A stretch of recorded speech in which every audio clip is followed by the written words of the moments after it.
On the 8th of October 2021, Shane Dawson returned to YouTube after a 16-month hiatus, which had been taken after he'd found himself in one of the biggest controversies in YouTube history. Toward the end of his break, having been gone for over a year, fans were almost begging for his return, possibly giving Shane the idea that if he were to come back with a new video, his viewership could be similar to that from before he disappeared. Only a quick browse over his channel shows that this certainly hasn't been the case. His average of between 20 and 40 million views per video prior to his break has declined by approximately 90% to an average of around 4 million per video recently. Even more interestingly, all we need to analyze is the first 9 minutes of his return video in order to explain the exact reason behind why his return was so unsuccessful. Yet, in order for that short explanation to carry any meaning, we need to understand the position Shane was in prior to his 16-month hiatus, because as I'm sure many of you are aware, things were going pretty damn well for him. Shane had racked up over 23 million subscribers, placing him in the 99.99th percentile for sub count. So I just received the diamond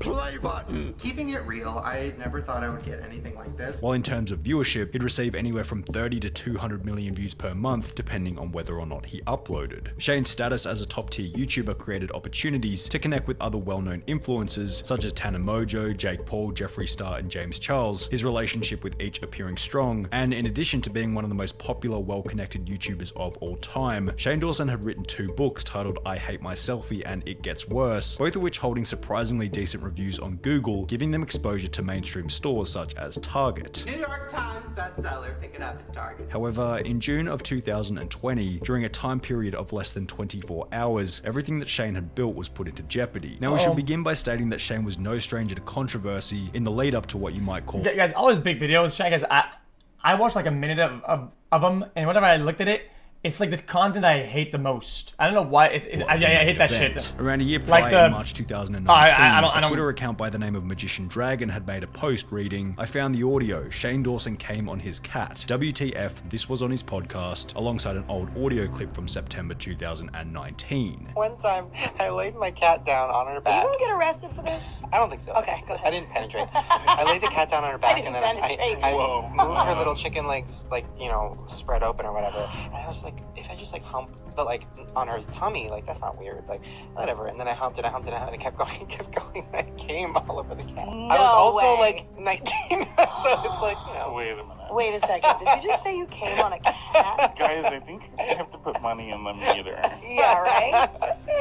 Shane would state in a video that his goal on the podcast was to create comedy by saying the most shocking things possible. Playing this character, this guy who's like crazy and will say anything and like tries to make people laugh by shocking them.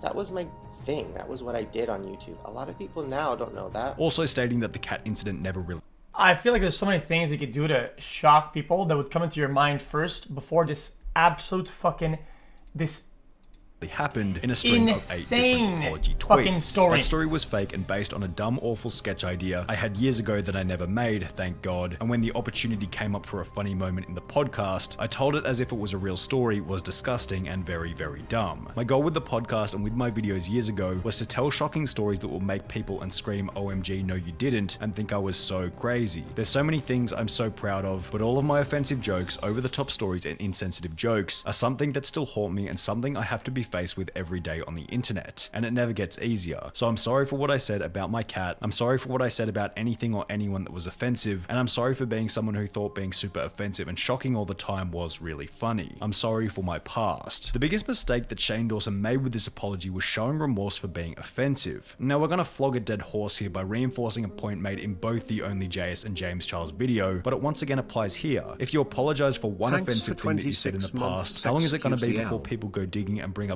every offensive thing that you said in the past? Doesn't the matter. answer to that question, which can be quoted very specific. I'm actually gonna go against this guy's thing. I'm gonna say the opposite. It doesn't matter. I think you should apologize for that, right? And try to lump in all the rest of whatever the fuck. And by you bringing it up, if you bring it up out of your own way and say, yo, see, you guys are gonna be on this. There's also all of this, right? And say, yeah, that was in the past. It was fucking stupid. I'm done with it. Okay? And you're chilling with it. I don't think people will care that much.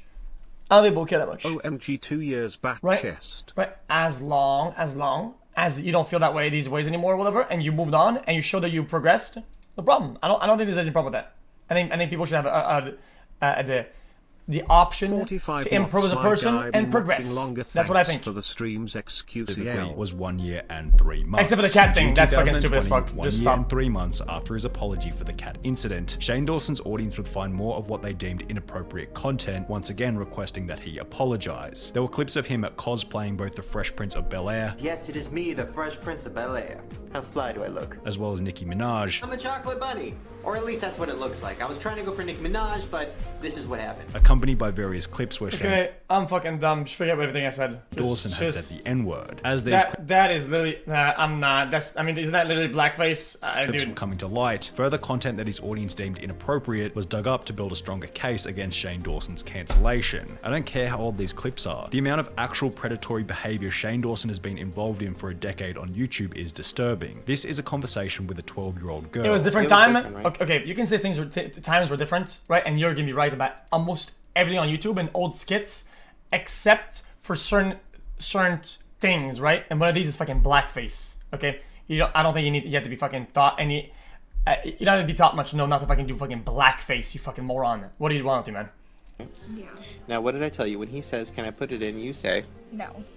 "Good high five, girlfriend." In addition to this, his audience would discover a clip of Shane acting inappropriately towards Willow Smith, who was the daughter of Will Smith. The Smith family, who these days are considered the biggest joke in Hollywood, would snap back against Shane Dawson with Jaden tweeting, "I'm screaming at the top of my lungs. This man was also doing blackface on the regular. As the youth, we need to support creators who support us and our morals. This is not okay." Whilst Willow Smith's mother, Jada Pinkett Smith, would tweet, "To Shane Dawson, I'm done with the excuses." As a response to the backlash, Shane Dawson would upload the infamous apology video titled Taking Accountability, beginning the video by stating that all of his previous apology videos sucked as they had been created out of fear. Every apology video I've ever made has been from fear. It's me sitting at home thinking the whole world hates me and crying and hyperventilating and then just turning on a webcam and just saying I'm sorry and then hoping people know I'm a good person and then it'll go away.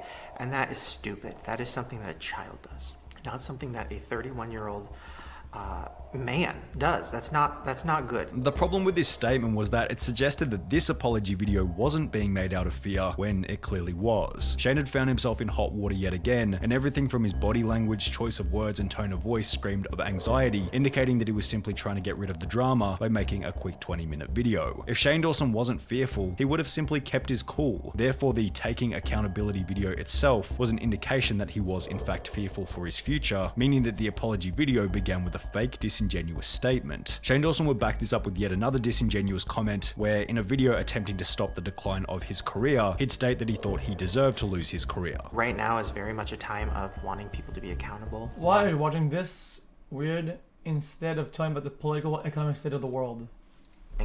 Punishment for people, and I agree. Like, I should have been punished for things I should have probably lost my career for. I'm willing to lose everything. I don't ever want you to feel like I'm forcing you to forgive me. That is not what I want to do. And lose his career he certainly would. Shane would lose 1 million subscribers over the course of a month. Monetization was removed from his channel entirely, while Target announced that they were in the process of removing both of Shane's books from their shelves. Shortly thereafter, Shane would take to Twitter in a post reading, "I deleted everything. I'm done. For those who wanted me to address it, I did. I'm sure you can find it reposted somewhere. I don't want this energy in my life or on my timeline. I'm too sensitive for this shit and I'm done." Subsequently, Shane Dawson would disappear from the internet, beginning what would become the first reason behind why his eventual return to YouTube was unsuccessful. He didn't It's kind of ironic to say that you're the victim and you're kind of like sensitive when you were like extremely insensitive. I think that doesn't really match up to anything. That is kind of fucking stupid. Turn to the platform in a timely That manner. is Whilst on break, Shane irony Dawson and stated just that he wasn't bozo going fucking to tier. abandon his channel after 15 years of creating. However, this didn't exactly align with his upload schedule. 3 months went by, then 6 months, then 12 months without an upload from Shane Dawson. The problem with YouTube is people simply move on so damn quickly. Everyone knows that it doesn't take 12 months to make one video, so when a channel goes 12 months without uploading, the assumption from the audience is that you're not playing Double Rainbow Earl and hit big.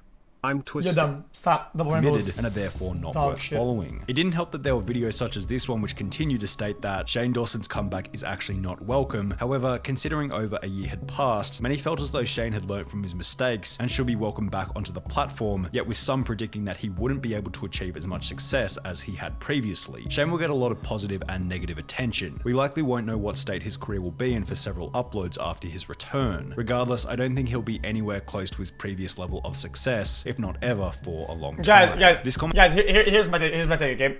YouTube is very, I feel like, disconnected, okay?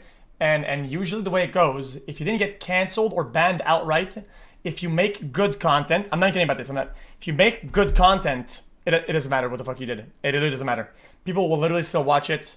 If the content is good, everything will fucking take it back to its track and like nothing ever happened. That's just how it works. I'm sorry, that's how it works. Comments theory will be put to test on the 8th of October 2021 when Shane Dawson will return to the platform after 16 months away with a video titled The Haunting of Shane Dawson, in which it was instantly obvious that the drama was still having an effect on him almost. He gets less views now, I get it, but a lot of things can be included into that. Drama, quitting after drama also, and taking such a long hiatus, and probably his videos, because he was mauled about everything, were probably just worse overall because he was less passionate doing them. But if they were actually good videos up to tier of his old content, or even better, it really would have picked up right where he left off, and it would just pop the fuck off. That's just how it is. Where did you get that sweatshirt? Later. I learned I piano want during one. my break. Kidding, I didn't learn anything. No, I learned a lot about myself. Hi. Which is what made his return video so utterly terrible. We say I'm sorry. Yes, we do. We make mistakes? Uh-huh. Yes, we do. I'll get to that. His audience had given him over 16 months to move on from the drama. Then, upon returning, he spends around half an hour showing that, even after all this time had passed, it was still plaguing his mind. Why have you got a I definitely 2002 alternative ashamed gothic and embarrassed hairstyle? and horrified over a lot of the stuff that started, old clips and stuff that started. Oh my god, the coming piano out. music very, too. Very, very disconnected from the person that I was in my early 20s. To a point where when I see that Nice hat person, done. it makes me feel really sad and sick to my stomach. Additionally, in this return video, there were so many examples of Shane's complete lack of commitment to the channel. For example, he thought it was quirky and funny how he hadn't put in any effort over the last 2 years. I don't know how to do this. I haven't filmed a video in almost 2 years. Anyways, hi. What are we doing? Also seeming proud that he had swapped out his former hard-working So my lifestyle hair, for a more I washed relaxed, it. lazier existence. Look, oh my god, it's so cute out there. Well, we'll go out there later. But I got a paddle boat, which I know is like weird, but like new me. With all this in mind, it's hardly surprising to notice that the quality of the content has also declined dramatically. It's a dreadful thing to sit and watch, featuring Dickies, endless why conversations does that your hair never look go like a anywhere, hat? an announcement for XQc, Shane's what podcast. are Wait, you talking what about? is- Shut up. Content has also declined dramatically. It's a dreadful thing to sit and watch, featuring endless conversations that never go anywhere, an announcement for Shane's podcast that already feels low effort, and the exhausting sense of humor of a creator who thinks that every uninteresting little video he farts out is worthy of being built up by teasers and trailers like it's a new Conjuring movie. I'm baffled that this is making it to number 4 on YouTube's trending page. The title of this video explains the feeling most accurately. Something about the content just feels a bit tired and bland. It's certainly less captivating. Perhaps it's now harder for him to access the individuals who added spice to his documentaries, such as maybe Jake Paul. He still seems to be on pretty reasonable terms with Jeffree Star, being seen in a paparazzi video with him from a couple of months ago. However, after the cancellation, it's probably safe to assume that Shane Dawson is gonna have a tougher time getting new influencers in his documentaries, given his new status as a controversial YouTuber. Shane's confidence for his channel appears to have declined a fair bit as well. In community posts, he stated, "To be honest, I've been feeling really indecisive the last few months about everything I do, and I second guess everything. I used to be so sure about my choices when it came to creative stuff, and now I'm just not for some reason. It's been a struggle, and I'm just trying to get back to feeling confident with that stuff again." Also requesting that his audience provide ideas for his next main channel video, which is kind of innocuous and could have simply been a fish for engagement, but still kind of feels like he's lacking confidence in the realm of idea creation. To be fair to Shane, he's been hosting a podcast on his second channel, Shane 2, which has been performing surprisingly surprisingly well at around 1 million views per episode. However, the same can't really be said for the main channel. His most recent video from 2 months ago currently sits at around 2.7 million views, which is slightly below his post-return average of around 4 million per episode. Both of these numbers are in stark contrast to his average from a few years ago of between 20 and 40 million views per episode, which if compared to his average viewership per month. Bruh. What the fuck is wrong with my hair, man? Dude, I did it. You guys keep mentioning it. I look at OBS mirror. I'm gonna close the fucking mirror. I can't fucking. What's, dude. This is why I don't wash my hair that often, man. What the? I'm wearing a hat, dude. This is a PUBG hat. Oh my god, dude.